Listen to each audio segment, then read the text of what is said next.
This is Tanzania, or TIT for short. Whenever someone would get a crazy idea like, let's go to the store and buy some bolts that didn't come in the container, the others would remind them, TIT, this is Tanzania. Life is different. The stores don't have common items that would be expected in the US. We were in the Nyakato Health Center outside Mwanza, Tanzania.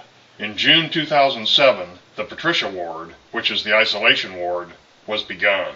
In May 2008, we arrived to begin building the birthing center.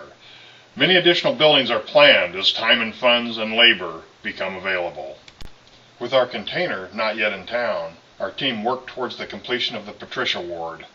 Gwen helped get the walls ready for paint. Carol helped with caulking and sealing the walls. Jim and Sandy installed plumbing and toilets. George worked on electrical wiring and lights while Ryer helped with caulking. Everyone accomplished a huge amount of work in 4 intense days.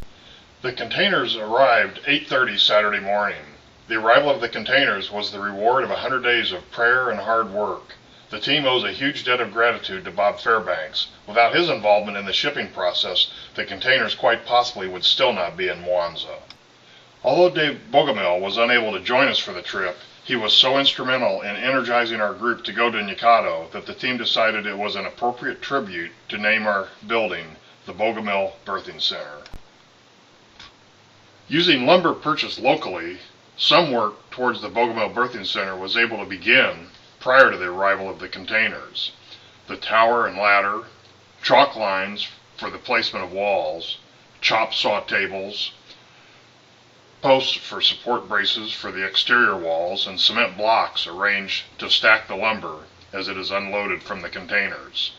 The local staff completed the foundation and slab well before our arrival.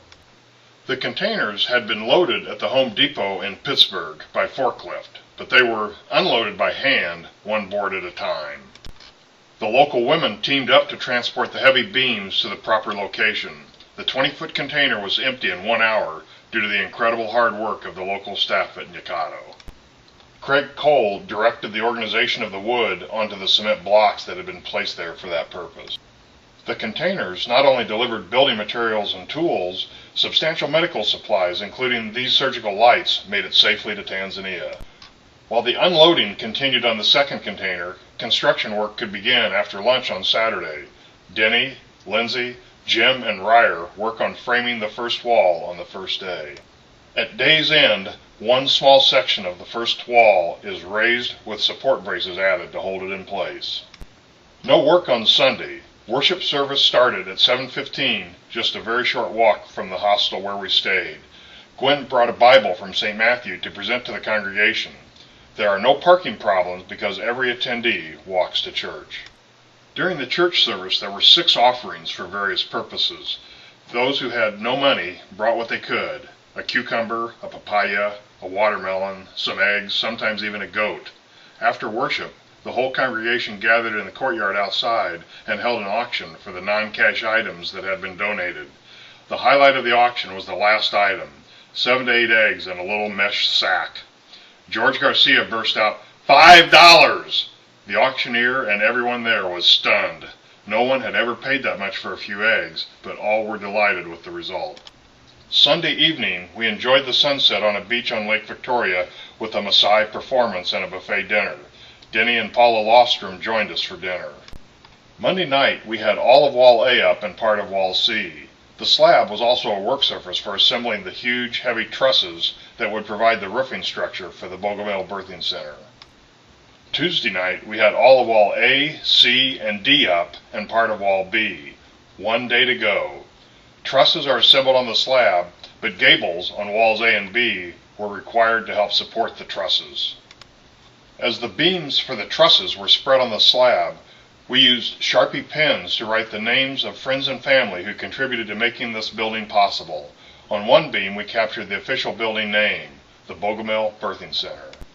Wednesday morning, before we began the last day of work, we gathered for a group picture in front of the sign documenting our permits. End of day Wednesday, all 4 exterior walls are up. 4 of the 6 gables are up on Wall A, and 1/4 of the first truss is up in the far corner next to the tower. Wednesday night, Denny and Paula joined us in the gazebo for happy hour. We all shared some of our highlights of the time in Nyakato. This was an incredibly uplifting way to conclude the trip. Thursday, all but Nancy and Bob Munson left, 16 to go on a safari, Adrian to climb Mount Kilimanjaro, and Dick Brown and family to Amsterdam and then France. With help from Amman, we completed the assembly of 4 gables for Wall B and a center gable for Wall A. Amman is nailing in the support braces for the center gable on Wall A. Gables are now being added to the B wall, the final construction step before the final departure. Viewing from the front corner, you see trusses all over the slab. 5 of 6 gables are up on Wall A. 1/4 of the first truss is installed in the back left corner next to the tower. For the 16 that concluded their trip with a safari, there was lots of exciting game viewing. Giraffes, hippos, a lion cub nursing, and more than a dozen crocodiles sunning on the shore of the river. Back to Nyakato, there is so much more to do. This lumber is needed to build interior walls and roofing. Other materials such as steel roofing, windows, doors, ceiling tiles and ceiling lights, and much more is stored in containers in the back of the lot. The tools and material are there to finish the job, but some assembly required. Labor is needed to go to Tanzania and finish the Bogumil Birthing Center. Some of our team have already talked about going back to help finish what we started. Others will be working to find potential groups who may have a heart to pursue the goal of completion of the Bogumil Birthing Center.